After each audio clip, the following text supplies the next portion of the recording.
Hey everyone, welcome back to the Openhaus podcast. We are so fortunate to be visiting today with our friend Nilla Ali. Nilla is the SVP of Commerce at BuzzFeed, and her job is really as cool as it sounds. If you look at Nilla's LinkedIn profile, or if you read about Nilla, basically what it looks like is a history of Nilla just being given more and more responsibility in big companies that you're very familiar with.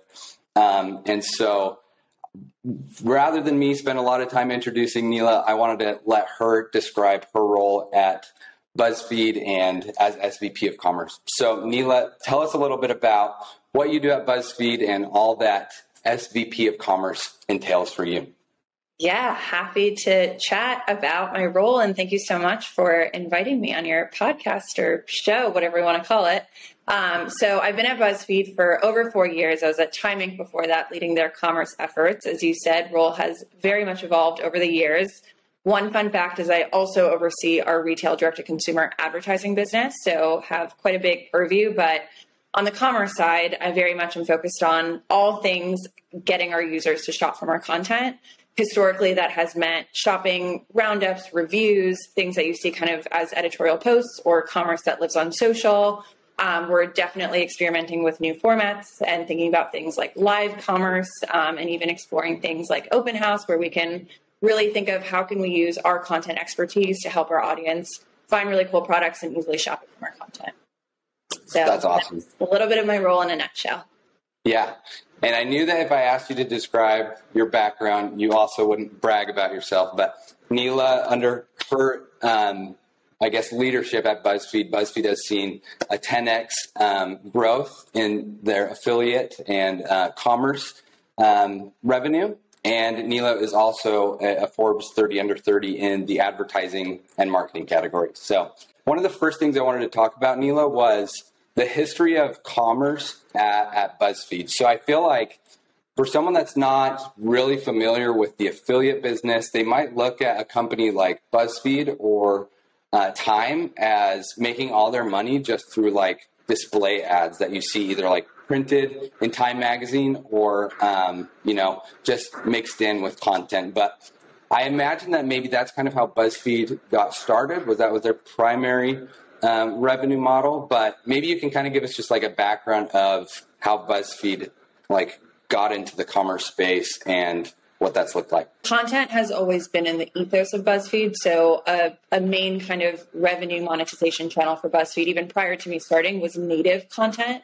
So that was how can you use BuzzFeed's content expertise to get users to read and see and engage with content that advertisers were then kind of plugging into in ways that felt really endemic to the content itself. So when I started at BuzzFeed, I just saw a big opportunity with let's not just think about content as a vehicle for driving engagement, but think about content as a vehicle for driving conversion. And I think that just by nature, being someone who loves to shop from content, or if I'm in the market for something, I'll look up articles or go to sites that I really love or follow creators or influencers on social. That is very much my behavior for shopping. So knowing that we create content already, that was just curation of what to shop online, it felt like there was a really natural opportunity for us to double down on creating more of that content. But honestly, the big key to a commerce business is how do you build a data pipeline to really understand what sort of content is working the best with your audience? Because getting people to view content or even click on content is very different than getting someone to buy from content. So a big part of my focus when I first started was just how can we measure who is our audience buying from, or who are they buying from? What are they buying? What price point affinities do they have?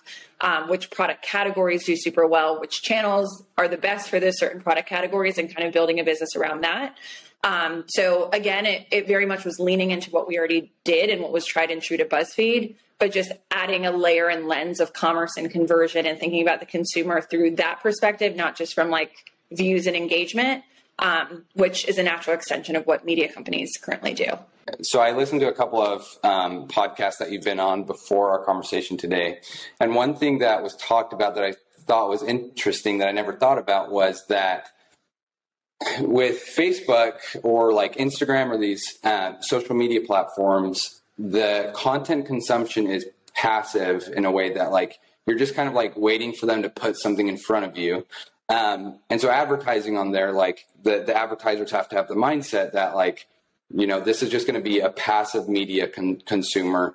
And we have to tailor advertising to that behavior. And then with Google, obviously there's a lot of intent-based advertising and performance-based advertising in Google. And I feel like a company like BuzzFeed is really interesting because there is like a passive aspect of like scrolling BuzzFeed and looking for an article. But then like as soon as someone clicks on an article, they immediately are showing, I guess, the intent to learn about the products or buy something. Anyways, I know that's kind of a vague intro to a question, but can you kind of talk about like that, I guess, how BuzzFeed kind of sits in the middle of passive consumption and intent-based consumption? I think that is a spot on question. And I think really to understand those user behaviors, it's like you have to think through the lens of a user. Like I think a good way to think about it is Instagram. Anytime I have like a free moment, I just find myself like opening the app and I just like passively scroll, but then you see a post that actually draws your attention. And I find myself like going to that, to whoever published a post's profile and going to link in bio and then clicking on the piece of content and then reading the piece of content. And I've actually ended up sometimes buying from that piece of content. So I think you can't oversimplify consumer behavior on each of these platforms. Like, yes, you might predominantly passively scroll on Instagram, but the intention of the platform now is kind of being optimized towards like you passively scroll until you find a piece of content that does attract your interest. And then from there, there's other actions that you're subsequently taking. So I think as a media company and as a publisher, we have the value of like, we create all types of content with all different types of KPIs for each of these platforms. And again, you're kind of constantly trying to optimize and like build your content strategy around like, if you're driving a ton of views, that's amazing for advertising revenue. And sometimes views doesn't necessarily translate to conversion because maybe it's like high viewership, but not necessarily high intent. There's a different bucket of content that is very kind of intent driven that in theory can live across all different types of platforms. And you just have to understand how do you, again, build the levers to identify those signals and then build a content strategy around it. But I'm a believer that like people shop from Google, but the shopping journey is very different than the way someone might shop on Instagram. In the future, I think there's going to be a lot of shopping on platforms like TikTok, which is why I'm also kind of internally pushing our teams and a lot of our partners to think about what is an endemic content strategy for each of these platforms. And I think that's starting to become more and more true of like, if your goal is conversion, the same piece of content that performed on TikTok isn't necessarily going to perform on IG or on YouTube or on Google search. And again, the only way to know that is to build the data pipeline to be able to kind of measure that. I feel like I could ask you 1,000 questions. The one that I wanted to ask real quick was thinking about the history of publishers. I would imagine that most of your advertisers would be used to coming to a publisher more for like reach and awareness than conversion. Have you seen a shift in like your advertisers' desires? Like, are they coming to you now more with the expectation that like you have to show us performance on stuff that we do with you, or is that kind of shifting? 100%. Like, I think the script has completely flipped. And I've been kind of watching that trend over the past 6 years. And honestly, I think in the past, advertisers weren't asking for that because they couldn't measure it, like not to keep bringing everything back to measurement and data, but it was a little bit of like, if you're printing something or you're putting an ad in a print magazine, like you can't really measure how effective that was. Obviously there's like some level of measuring, like when it ran, did it ultimately result in like higher number of sales during that time period? But that kind of direct correlation of like your advertising efforts and the return, again, there just wasn't the measurement in place to really understand what was most effective. So I think as the digital advertising industry has evolved, where those measurement capabilities are in place, or as advertisers are realizing I can use my affiliate channel to measure whether or not tactics are effective, even if they're kind of being executed in more of like a media fashion. I think the expectation from advertisers has shifted. And then I also think there are more and more publishers and even like influencers in the space who do move a lot of product. So I think it's like there was this fear that digital publishers can't drive conversion. And as every publisher started dipping their toes in that space and realizing we do drive a meaningful number of products, it's completely kind of shifted the nature of partnerships that we have with advertisers and the expectations that they have from those partnerships. That's super interesting. Yeah, I can only imagine they have probably a pretty high expectation of the data and the performance metrics that you provide with them. What does the future of commerce look like for BuzzFeed? Because, I mean, we've interacted a couple times just related to talking about maybe some integration with Openhaus, but my impression with talking with you and your team is that you are like, the 80-20 thing is really cliche, but you're 80% really focused on what's going well right now, but like 20% is like, we got to be ahead of the next thing. Like I really sense that from you and your team. So what does the future of commerce look like on BuzzFeed? Because to me, it kind of seems like maybe just like straight up affiliate sales is maybe going to continue to be squeezed over time.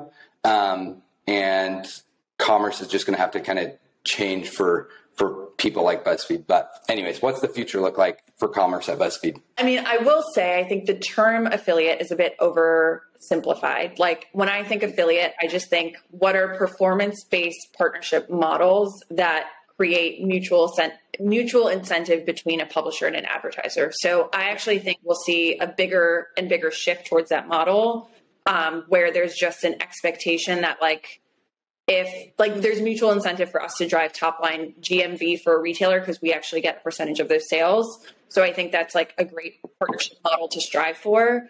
But I think you're spot on that the future of BuzzFeed is very much doubling down on what we know works. And that's the sort of editorial content we're creating today. That's curating everything on the internet in the format of predominantly posts, and finding all the channels where there's potential shoppers who might find that content and then transact. We recently just relaunched a completely new BuzzFeed shopping experience. And I would say that's kind of our first step in the direction of how do we create a more retail-like environment on BuzzFeed and really enable discoverability of our content. We have thousands and thousands of pieces of content. How can we ensure the right people are seeing the right content? So that's one place where we're just doubling down on what we know works best. But what I'm super excited about, which is exactly kind of the 20% that you're thinking about, is what are new ways in which consumers will shop? And I kind of try to think of that through the lens of categories, what are the challenges people have in the home category? And when you're buying furniture, is it that you need to visualize that piece of furniture in your room, or that you're just searching for the best places to find a certain type of furniture? And how can we create the content that really services each of those kind of consumer touch points and pain points? And then the same goes for categories like travel or entertainment or just traditional retail. So we really I'm trying to think of everything through the lens of the consumer and what are the problems they know exist, or what are the problems they don't even realize they have, but that we could start to address. And how can we start investing in content format innovation, or whether that's the experience of how people even find that content, and make sure that we're constantly ahead of the curve. So we're not just reacting to what our competitors are building or what retailers are building. Because BuzzFeed, you have so much content about so many different categories, you'd be remiss to just have some generic strategy, that's just vanilla for everything. But from what it sounds like, you're thinking about what is the content purchase journey for home versus travel? That's really interesting. What would you say, performance wise, because obviously Openhaus is really focused on the home category. What would you say, how does the home category perform in the BuzzFeed environment compared to other categories? And what are the best performing categories for BuzzFeed Commerce? Yeah, I mean, our top performing categories are consistently home, fashion, and beauty. So home definitely is a big driver for our audience. It was actually super interesting with the pandemic, which I'm sure most home retailers are very familiar with, but we just saw a massive uptick in growth in that category, as obviously more and more people were working from home or spending time in their homes. I will say everyone's kind of feeling a bit of softness in that category post 2020, but I still see it. It's still a huge percentage of where we're seeing traction with our audience in terms of traffic that we're driving and conversion. I think it's just what people are buying in their homes has obviously shifted to some extent. But I think home will continue to be a big category. I think as millennials are gaining more purchasing power and buying more homes, or furnishing their homes in different ways, or investing more in their in their home versus like spending on other expenditures, like I do think home will consistently be a big category. That brings up some, like basically an interesting article I read the other day. This might be a little bit morbid to talk about, but the article is basically about how millennials have, I guess, and I could be misquoting this article, but basically like millennials have continually less and less share of like the wealth in the United States, but that like over the next decade, there's going to be a giant transfer of wealth from the baby boomer generation to millennials. And I think that speaks to what you described as millennials are going to have more and more purchasing power and going to basically are about to start owning a lot more of the wealth in the United States. So I think even like the shift in trends of like millennials adulting more or hosting more, like I think there's just so many like household items that millennials haven't invested in because the world has been so chaotic and maybe our priorities have been elsewhere. But 100%, I agree. Like that morbid transfer of wealth is kind of inevitable. But also as like millennials have kids or they don't go out as much as they used to, like I think just more and more investment in your home is something we're going to see with that generation. Let's close on two quick fire questions. What is your current home office like situation look like? Are you working entirely from home? Are you back to half and half? What's your situation like right now? We are currently entirely from home, and we likely will be through the end of the year. But my philosophy with my own team is I'm very much a believer in like get your work done where you do your work best. And I personally happen to do my work best at home. So I foresee myself continuing to spend a lot of time working from home.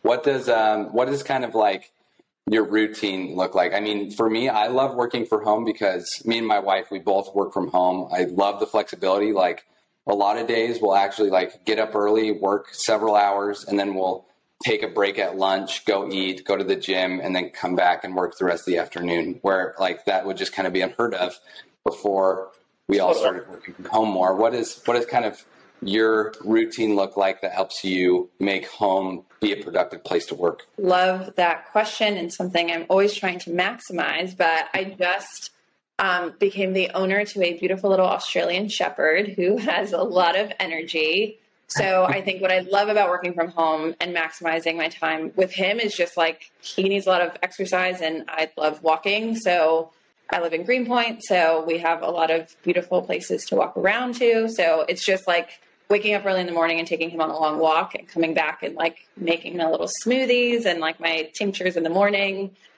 working, taking an afternoon walk with him, and then doing the same thing at night. Like that routine has definitely helped me have a very balanced mind. That's awesome. What's his name? His name is Ollie, as is every new dog's name in my neighborhood. Very popular name these days. Did you get him as a puppy or the question I'm trying to get to is, have you lost sleep during the yelping times at night? 100%. He's now a year and a half, but we got him as I think he was 8-week-old puppy. Let's just say I am getting a lot more sleep now. It was not the easiest first year, but pandemic a lot easier. We had another problem to worry about. Gotcha. Well, my final question for you, Nilla, is we try to ask everyone this, but what would you say is your blueprint for living a happy and successful life?